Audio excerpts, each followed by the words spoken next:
Was that argument you had about politics over Christmas dinner yesterday really worth it?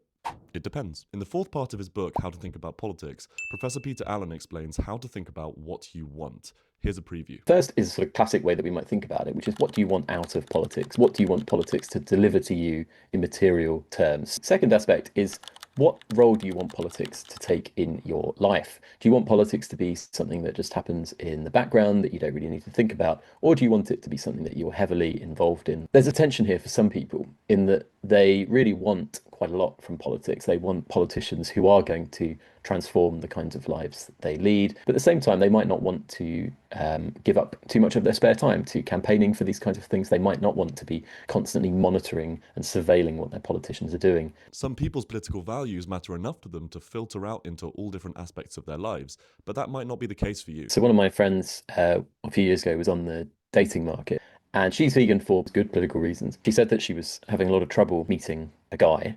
And I asked her, why it seems like there's plenty of eligible gentlemen out there. And she said that she would only be willing to go out with another vegan. I thought that was quite interesting because it's an example of where politics has sort of become part of all of the things that she cares about in her life. And there are other cases like this, people's views on international conflict. There was a slogan in this country around 10 years ago, I've never kissed a Tory. So in that sense, politics can grow, much bigger for some people than it does for most people, where it's actually kind of contained, kept in a box, and maybe opened once every 5 years. Follow me for more content like this, and consider checking out How to Think About Politics. It's a good late Christmas present to make up to that relative you had a go at yesterday.